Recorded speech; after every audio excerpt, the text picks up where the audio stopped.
Good morning student, good morning. My self Kailash Chautiya, मेरा नाम कैलाश चौटिया है। जैसा कि बच्चों आप मेरे से परिचित हैं और जो हमारा रघुनाथ स्कूल जो रतनगढ़ का सबसे बेस्ट स्कूल है, सबसे अच्छा स्कूल है, सबसे फेमस स्कूल है, उसकी ओर से आपको घर बैठे ऑनलाइन क्लासेज उपलब्ध करवाई जा रही है। उन ऑनलाइन क्लासेज में मैं कक्षा 12 में आपको राजनीति विज्ञान का अध्ययन है वो करवा रहा हूँ। जैसा कि बच्चों हमारा अध्याय नंबर 3 आतंकवाद, इसके अलावा राजनीतिक अपराधीकरण और भ्रष्टाचार, ये अध्याय चल रहा है। कल हमने राजनीतिक अपराधीकरण के बारे में चर्चा की। राजनीतिक अपराधीकरण क्या होता है, जिसमें आपराधिक तत्वों का राजनीति में प्रत्यक्ष और अप्रत्यक्ष रूप से उनकी भागीदारी होती है। उम्मीदवारों या नेताओं को उनका संरक्षण मिलता है। शाम दाम दंड भेद करके ऐसे उम्मीदवार है इन आपराधिक तत्वों की सहायता से चुनाव जीतते हैं या स्वयं ये आपराधिक तत्व राजनीति में भाग लेते हैं।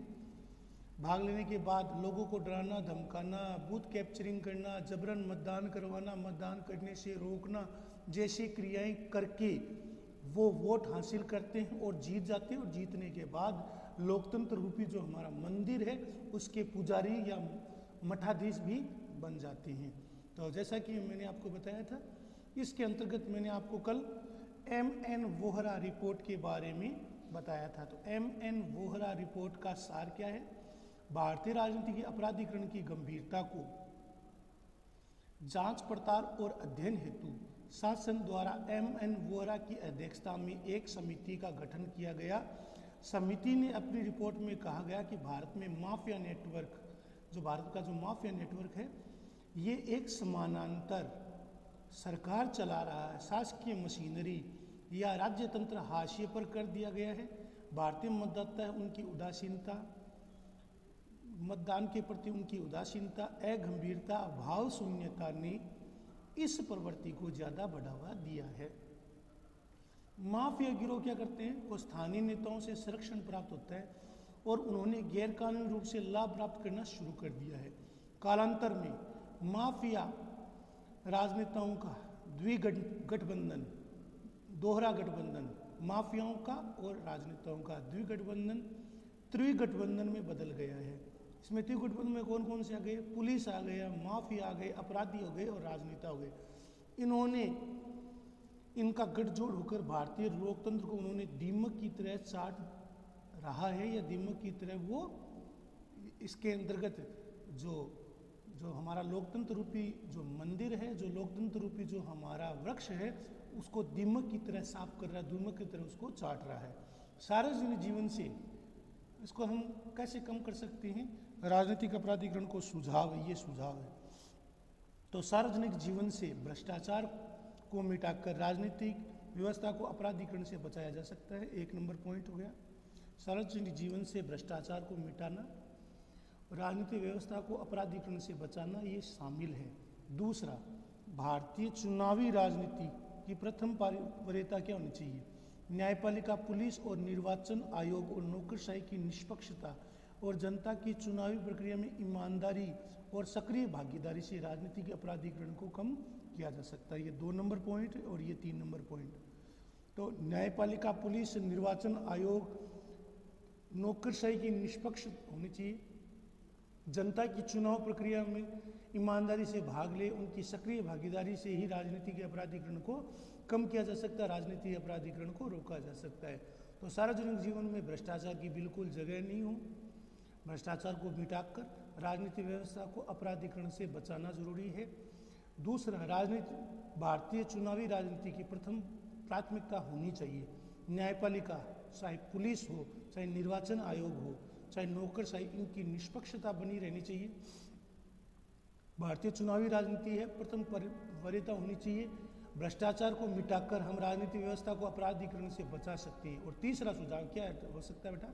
जो हमारी न्यायपालिका है, चाहे पुलिस है, जो हमारी प्रशासनिक खेमा है, निर्वाचन आयोग है, नौकरशाही है, इनकी निष्पक्षता और चुनाव की प्रक्रिया में ईमानदारी और सक्रिय भागीदारी से राजनीतिक अपराधीकरण को कम किया जा सकता है, राजनीतिक अपराधीकरण को रोका जा सकता है, राजनीतिक अपराधीकरण पर रोक लगाई जा सकती है। तो सार्वजनिक जीवन से भ्रष्टाचार को मिटाना, राजनीतिक व्यवस्था के अपराधीकरण से बचाना। दूसरा है चुनावी राजनीति में तो प्रथम वरीयता होनी चाहिए। तीसरा क्या है, न्यायपालिका, पुलिस है, नौकरशाही है, निर्वाचन आयोग है, इनकी निष्पक्षता होनी चाहिए। जनता की चुनाव प्रक्रिया में ईमानदारी से जनता भाग ले, सक्रिय रूप से भाग ले। मतदान की प्रक्रिया, चुनाव प्रचार, विचार विमर्श, विमर्श में राजनीतिक विमर्श, देश के प्रति सोच, स्थानीय क्षेत्र की स्थानीय समस्याओं को हल करने के लिए राजनेताओं के द्वारा उन पर दबाव डालना। इस प्रकार सक्रिय भागीदारी से राजनीतिक अपराधीकरण को बेटा हम कम कर सकते हैं। अगला है भ्रष्टाचार, करप्शन। भ्रष्ट आचार या भ्रष्ट आचरण भ्रष्टाचार कहलाता है। तो भ्रष्टाचार दो शब्दों से मिलकर बना है। भ्रष्ट माने भ्रष्ट आचरण, इसका अर्थ होता है कि ऐसा आचरण जो अनैतिक हो, अवैधानिक हो, अनुचित हो। जो अनैतिक हो, अवैधानिक हो, अनुचित हो, जो कानून सम्मत न हो, जिसे हम मान्य न कर सकें, तो ऐसा आचरण जो भ्रष्टाचार वो किससे बना है? भ्रष्ट प्लस आचार, यानी भ्रष्ट आचरण, भ्रष्ट व्यवहार, भ्रष्ट स्वभाव। तो भ्रष्टाचार या भ्रष्ट आचरण, इसका अर्थ है ऐसा आचरण जो भ्रष्ट हो, अनैतिक हो, अनुचित हो, उसे हम भ्रष्टाचार कहते हैं। जब कोई व्यक्ति न्याय व्यवस्था में मान्य नियमों के विरुद्ध जाकर, जब कोई व्यक्ति जो न्याय व्यवस्था में जो नियम है उनके विरुद्ध जाकर अपने स्वार्थों के लिए गलत आचरण करता है, गलत आचरण करके धन कमाता है, पैसा कमाता है, जेब भरता है, तो वह भ्रष्टाचारी कहलाता है। भ्रष्टाचार का उदाहरण, सबसे प्रमुख उदाहरण, भ्रष्टाचार के आरोप में जिनको जेल हो चुकी है, वो उदाहरण हमारे ताज़ा हमारे लोकतांत्रिक व्यवस्था में ताज़ा उदाहरण माना जाता है वो लालू प्रसाद यादव का माना जाता है, जिन्होंने जो पशुओं के चारे में भी भ्रष्टाचार किया था और करोड़ों रुपए है वो खाए थे, जिसके बाद उन पर मुकदमा चला और वो आज रांची जेल में बंद हैं। तो जब कोई व्यक्ति जो कानून के, न्याय के जो नियम है, मान्य नियम है, उनका उल्लंघन करके अपने स्वार्थ के लिए, अपनी जेब भरने के लिए गलत आचरण करके पैसा कमाता है, जेब भरता है, धन कमाता है, तो वह व्यक्ति भ्रष्टाचारी कहलाता है। तो भ्रष्टाचार क्या है बच्चों? भ्रष्ट आचरण, जो कि दो शब्दों से मिलकर बना है। भ्रष्ट आचरण, जिसका अर्थ होता है ऐसा आचरण जो किसी भी दृष्टि से अनैतिक हो, अनुचित हो, अमान्य हो। जब कोई व्यक्ति जो न्याय व्यवस्था में जो स्थापित नियम है, कानून है, मान्यता है, सिद्धांत है, उनके विरुद्ध जाकर अपने स्वार्थों के लिए, अपने निहित कुत्सित स्वार्थों के लिए गलत आचरण करता है, तो वह व्यक्ति भ्रष्टाचारी कहलाता है। वो व्यक्ति भ्रष्टाचार में लिप्त माना जाता है। भ्रष्टाचार क्या है बेटा? What is corruption? What is corruption? किसी भी देश की अर्थव्यवस्था में भ्रष्टाचार दीमक की तरह होता है। जैसे लकड़ी को दीमक खोखला कर देता है, उसी प्रकार है वो भ्रष्टाचार रूपी जो दीमक है वो लोकतांत्रिक व्यवस्था को खोखला करता है। दीमक की तरह भ्रष्टाचार है वो लोकतांत्रिक व्यवस्था को चाट जाता है। वो एक तरीके से उसको खोखला कर देता है और अंदर ही अंदर, जैसे लकड़ी के अंदर दीमक है उसको चाटता है, वैसे लोकतांत्रिक रूपी जो मंदिर है उसके अंदर ये लोकतंत्र रूपी जो स्तंभ है, उस स्तंभ को वह लकड़ी की तरह या काठ की तरह वो अंदर ही अंदर उसे साफ करता है, खोखला कर देता है और चाट जाता है। भ्रष्टाचार का अर्थ है कि कोई व्यक्ति या संगठन अपने कानूनी दायरे से बाहर जाकर, अपने कानूनी दायरे से परे जाकर अनुचित ढंग से अपने संगठन को या खुद को लाभ पहुंचाए और धन और सुविधा प्राप्त करे, गलत तरीके से धन एकत्रित करे और सार्वजनिक जो हित है उसको नुकसान पहुंचाए, जनता का पैसा है वो डकार जाए, या रिश्वत के रूप में भ्रष्टाचार करके, माफिया तंत्र करके ठेकों में जो सार्वजनिक जो ठेके निकलते हैं उनमें वह पैसा खा जाए, तो इसे हम क्या कहते हैं? भ्रष्टाचार कहते हैं। भ्रष्टाचार मुख्य रूप से चुनावों में व्यापारियों द्वारा किए जाने वाले चंदे से प्रारंभ होता है। भ्रष्टाचार कहाँ से शुरू होता है? जो व्यापारियों द्वारा जो चंदा किया जाता है चुनाव में, वहाँ से शुरू होता है, जिसमें राजनीतिक दल है वो विभिन्न व्यापारियों से चंदा मांगती है। प्रत्येक राजनीतिक दल, आपको पता है, चुनाव लड़ने के लिए सभी को पैसे की आवश्यकता होती है और इसके लिए राजनीतिक दल क्या करते हैं, वो चंदा मांगते हैं बाकायदा और उसका विवरण भी नहीं रखते हैं। तो राजनीतिक दल अपने कार्य के लिए जो धन होता है वो औद्योगिक घरानों व्यवसायियों से एक चंदे के रूप में मिलता है। चुनावी प्रक्रिया के कारण, इस प्रक्रिया के कारण चुनाव के पश्चात सत्ता में आने वाले दलों से व्यापारिक घराने और औद्योगिक संस्था अनुचित लाभ उठाने का प्रयास करती हैं।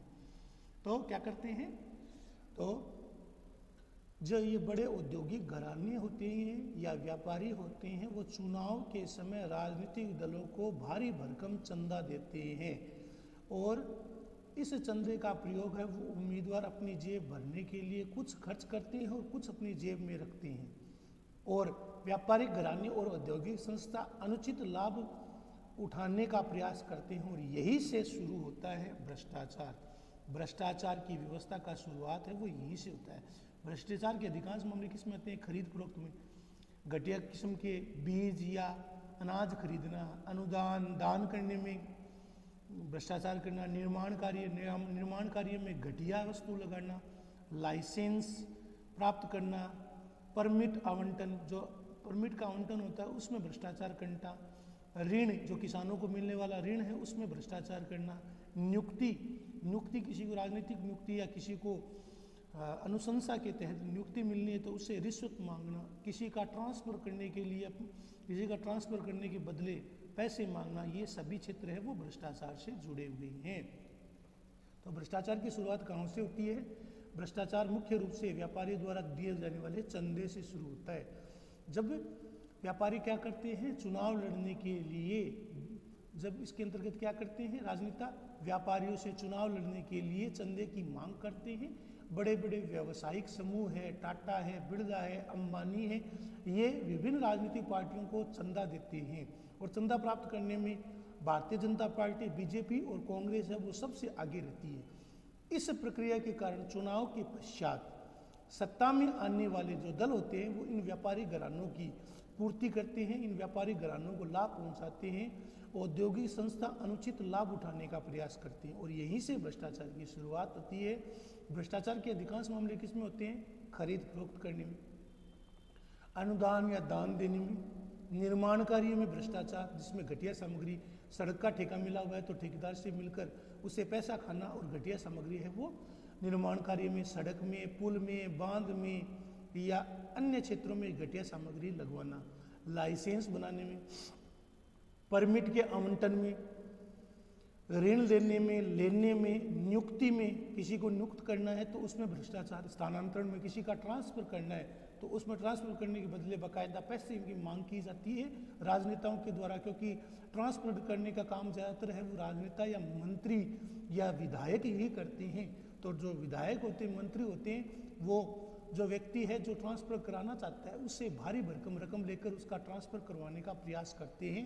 तो एक तरीके से भ्रष्टाचार वो करते हैं और भ्रष्टाचार में लिप्त रहते हैं। भ्रष्टाचार को बेटा रोकने के लिए अनेक कानून बने भी हैं। इसके अंतर्गत भ्रष्टाचार निरोधक कानून सर्वाधिक महत्वपूर्ण है। इस कानून को के प्रभावी क्रियान्वयन का दायित्व भ्रष्टाचार निरोधक ब्यूरो, तो भ्रष्टाचार को रोकने वाला जो विभाग है उस पर होता है। तो इस कानून को प्रभावी रूप से क्रियान्वित करने का दायित्व भ्रष्टाचार निरोधक ब्यूरो के पास होता है। ब्यूरो के अधिकारी किसी भी कर्मचारी और अधिकारी के विरुद्ध शिकायत प्राप्त होते ही त्वरित कार्रवाई कर रंगे हाथों गिरफ्तार करते हैं। तो ब्यूरो के अधिकारी क्या करते हैं? भ्रष्टाचार निरोधक अधिकारी क्या करते हैं? यदि उन्हें सूचना मिल जाती है कि कोई भी व्यक्ति राजनेता है वो भ्रष्टाचार करने वाला है तो अधिकारी के विरुद्ध शिकायत मिलते ही तुरंत सक्रिय हो जाता है, डम्मी व्यक्ति को भेजते हैं और उसे रिश्वत के साथ उस नेता को, उस अधिकारी को, उस कर्मचारी को पकड़ते हैं और उनके विरुद्ध कानूनी कार्रवाई करके सजा दिलाते हैं।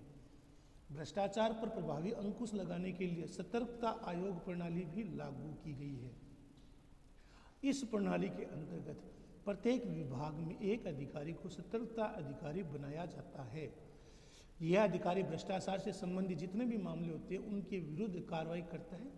सरकार ने यह निर्णय किया कि किसी भी मामले में आरोपित अधिकारी को क्षेत्र में महत्वपूर्ण पदों पर पदस्थान नहीं लिया जाएगा। यदि किसी व्यक्ति के विरुद्ध आरोप लगा हुआ भ्रष्टाचार का, तो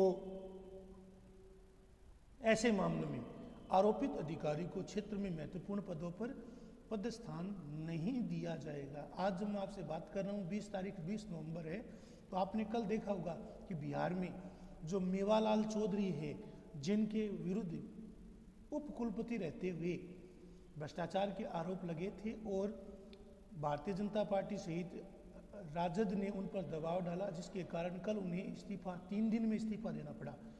3 दिन पहले उन्होंने अपना मंत्रालय संभाला था या पद की शपथ ली थी और मंत्रालय संभालते ही उन्हें अपने पद से इस्तीफा देना पड़ा। तो इस प्रकार अन्वेषण ब्यूरो, लोकायुक्त, निरीक्षण और अंकेक्षण विभाग आदि भी प्रभावी ढंग से भ्रष्टाचार पर अंकुश लगाने का काम करते हैं। तो सरकार से भी यह निर्णय करती है कि यदि किसी मामले में आरोपित अधिकारी को क्षेत्र में महत्वपूर्ण पदों पर पदस्थापन नहीं किया जाएगा। इसी प्रकार अन्वेषण ब्यूरो, लोकायुक्त तथा निरीक्षण और अंकेक्षण विभाग आदि भी प्रभावी ढंग से भ्रष्टाचार को रोकने, अंकुश लगाने का कार्य करता है। भ्रष्टाचार पर अंकुश लगाने के लिए वह कार्य करता है। तो भ्रष्टाचार के परिणामों पर हम चर्चा करें तो भ्रष्टाचार से क्या होता है। भ्रष्टाचार के दुष्परिणामों पर नजर डाली जाए तो भ्रष्टाचार के परिणाम अत्यंत भयानक, डरावने, लोगों में सिहरन पैदा करते हैं। इस व्यवस्था से कौन से परिणाम होते हैं, जैसे कि आपको पता है ठेकेदार होते हैं, वो राजनेताओं के साथ उनका घनिष्ठ संबंध होता है। राजनेता उन्हें ठेका दिलाते हैं, बदले में ठेकेदार राजनेताओं को उनका हिस्सा है वो देते हैं। जब उनका हिस्सा ज़्यादातर दे दिया जाता है तो जितना सार्वजनिक क्षेत्र में पैसा खर्च होना चाहिए उतना खर्च नहीं हो पाता। कुछ पैसा ठेकेदार की जेब में चला जाता है और कुछ पैसा है वो राजनेता की जेब में चला जाता है, जिसके कारण जो सार्वजनिक क्षेत्र में जो पैसा लगना है वो नहीं लग पाता। परिणाम स्वरूप ठेकेदार उस सार्वजनिक कार्य को पूरा करने के लिए घटिया सामग्री का प्रयोग करता है और केवल कई बार तो ऐसा होता है कि केवल कागजों पर ही निर्माण होकर रह जाता है और वास्तविक रूप से कोई निर्माण नहीं होता। दूसरा, योग्य और निष्ठावान व्यक्तियों को समुचित अवसर नहीं मिल पाते हैं। जो योग्य है, ईमानदार है, कुशल है, काव्य कुशल है, जो व्यक्ति जिसका ट्रैक रिकॉर्ड ईमानदारी का रहा है, ऐसे योग्य, ईमानदार, निष्ठावान व्यक्तियों को अवसर नहीं दिया जाता है, जिसके कारण उनकी योग्यता दब जाती है। गरीब व्यक्तियों के जीवन जीने के प्राकृतिक अधिकार पर प्रतिकूल असर पड़ता है। गरीब व्यक्ति जिसको जीने की आवश्यकता है, भोजन, पानी, रोटी, कपड़ा, मकान, ये बुनियादी सुविधाएं वो सरकार उपलब्ध कराती है, तो उसके ऊपर प्रतिकूल असर पड़ता है, क्योंकि भ्रष्टाचार के कारण राजनेता है वो पैसे वाले होते हैं और आम जनता है वो गरीब की गरीब रह जाती है। इसलिए अभी हमारे देश में ऑनलाइन लेन देन की प्रक्रिया है वो ज़्यादा से ज़्यादा प्रभावी हो रही है, जिसके तहत चाहे गैस कनेक्शन हो, चाहे अन्य कोई सरकारी लाभ हो, चाहे जनधन के खाते हो, सारा रजिस्ट्रेशन है वो ऑनलाइन है, जिसमें भ्रष्टाचार कम से कम होता है। तो गरीब व्यक्तियों के जीवन जीने के प्राकृतिक अधिकार पर प्रतिकूल असर पड़ता है। चौथा क्या है, समाज में आर्थिक विषमता आती है। अमीर अमीर होता जाता है और गरीब है वो गरीब होता जाता है। तो समाज में आर्थिक विषमता पनपती है, आर्थिक विषमता है वो बढ़ती है, गरीब और अमीर की खाई है वो और अधिक विस्तृत होती है। काले धन का अंबार लग जाता है। काले धन के कारण राजनेता के पास अबाध पैसा आ जाता है। इस कारण देश की अर्थव्यवस्था धीरे धीरे पंगु हो जाती है। बेरोजगारी को बढ़ावा मिलता है, क्योंकि रोजगार के अवसर नहीं दिए जाते। अगर रोजगार के अवसर में भी रिश्वत या भ्रष्टाचार किया जाता है, आम आदमी का सरकारी तंत्र पर विश्वास उठ जाता है। उसको पता है कि यदि सरकारी क्षेत्र में जाना है तो बिना रिश्वत के, बिना घूस के, तबादले के, बिना पैसे के कुछ नहीं हो सकता। तो इससे जनता में क्या होता है, धीरे धीरे असंतोष हो जाता है और राजनीतिक प्रक्रिया के प्रति जनता है वो एक निराश हो जाती है, उदासीन हो जाती है और उच्च स्तरों पर पनपने वाले भ्रष्टाचार निचले स्तर के कर्मचारियों को निकम्मा और कामचोर बना देता है। तो उच्च स्तर पर भ्रष्टाचार, उसके कारण जो निचले कर्मचारी हैं जो निचले कर्मचारी वो भी क्या हो जाते हैं, भ्रष्टाचारी हो जाते हैं, निकम्मे हो जाते हैं, कामचोर बन जाते हैं। तो मैंने आज आपको जो समझाया है भ्रष्टाचार के दुष्परिणाम या भ्रष्टाचार से क्या क्या नुकसान होता है, इनको आपको लिखना है बेटा, याद करना। एक एक चीज़ मैं आपको समझा रहा हूँ, इनको लिख कर याद करना, ये आपका होमवर्क है। धन्यवाद।